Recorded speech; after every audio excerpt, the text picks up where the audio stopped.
ሰላም ሰላም ቤተሰብ እንዴት አመሻችሁ? ደህና አመሻችሁ? እግዚአብሔር ይመስገን እኔ በጣም ደህና ነኝ። እናንተም ደህና እንደሆናችሁ ሙሉ ተስፋ አለኝ እላችኋለሁ። ለቻናል የአዲስ ነው ቻናል ሰብስክራይብ፣ ላይክ፣ ኮሜንት ማድረጋችሁን እንዳትረሱ እላችኋለሁ። ዛሬ ይዤላችሁ የመጣሁት ቲክቶክ ቫይራል እንዴት እንደሚያወጣን አንድ ምስጢር ነው ይዤላችሁ የመጣሁት እላችኋለሁ። አሳያችኋለሁ ማለት ነው። ግን መጀመሪያ እስቲ ዱባይን ላስጎበኛችሁ ሀዲቃ ቦታ ለሁለት ደቂቃ እላቸዋለሁ። ይህንን ይመስላል። እስቲ ስፖርት ልስራ ብዬ ስፖርት መስራት አቃታኝ እላቸዋለሁ። እና በተረፈ ሰብስክራይብ ማድረጋቸውን እንዳትረሱ እላቸዋለሁ። አበረታቱኝ ውዶቼ፣ ማሮቼ፣ ፍቅሮቼ፣ ሁሉ ነገሮቼ። አሁን እንግዲህ ወደ ቪዲዮ እንሄዳለን ማለት ነው።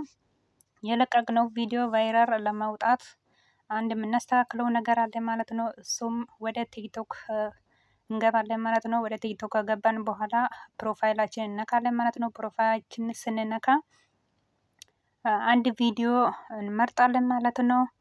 ማስታወቂያ መጣብኝ። አንድ ቪዲዮ እንመርጣለን ማለት ነው። አንድ ቪዲዮ ስንመርጠው 3 ነጠብጣብ አለችው። እቺ ከታች 3 ነጠብጣብ አለች ማለት ነው። 3 ነጠብጣቡ ስንነካ ይመጣልናል ማለት ነው። ከታች ዳውንሎድ ምናምን የሚለው ወይም ነው ዱት የሚለው አለ። አሁን እኛ እቺ ቁልፍ ምልክቷን ነው የምንነካት። ፕራይቬት ሴቲንግ እንደ ፕራይቬት የምትለውን እንነካታለን ማለት ነው። እሱን ስንነካ ቁልፍ ምልክቷን ስንነካ ኤቭሪዋን አለ፣ ፍሬንድስ አለ፣ ኦንሊ ዩ አለ። ስለዚህ እኛ ማድረግ ያለብን ኤቭሪዋን ላይ ነው ማለት ነው።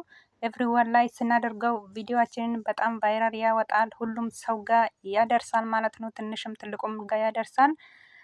ፍሬንድ ጋር ከሆነ ግን እኛ ፍለው ጠይቀን ፍለው ባግ የመለሱ ብቻ ናቸው የሚከታተሉን። ወይም ደግሞ እኛ ፍለው ሳንመልሰው ፍለው ባግ የመለሱልን ሰዎች ናቸው ማለት ነው። ኤኒዌይስ ኦንሊ ዩ ማለት ደግሞ ምንም ነገር ማንም ጋር አይደርስም ማለት ነው። ስለዚህ ኤቭሪዋን ላይ ነው ማድረግ አለባችሁ ማለት ነው። ግን ኤቭሪዋን የምትለው ማትመጣ ከሆነ ራሱ ኤቭሪዋን ላይ ነው ለማድረግ የፈለጋችሁት ይላቸዋል ማለት ነው። ስለዚህ የስና ኖ የሚለው አለ እላቸዋለሁ። የስና ኖ የሚለው ስመጣ የስን ከነካችሁት ኤቭሪዋን ላይ ያደርጋል ማለት ነው ራሱ። ግን ኤቭሪዋን ካለ ኤቭሪ ላይ ነው የምታስተካክሉት ማለት ነው። ኤቭሪ ላይ ከሌለች ደግሞ ስትነኩት እናንተ ምንድነው የምትፈልጉት? ኤቭሪዋን ነው ይላቸዋል ማለት ነው። ስለዚህ የስ ኦር ኖ የሚለውን ያስመርጣን ማለት ነው። የስን ትነካላችሁ ማለት ነው። ስለዚህ ቪዲዮውን ከወደዳችሁ ላይክ፣ ሰብስክራይብ ማድረጋችሁን እንዳትረሱ። መልካም ምሽት፣ መልካም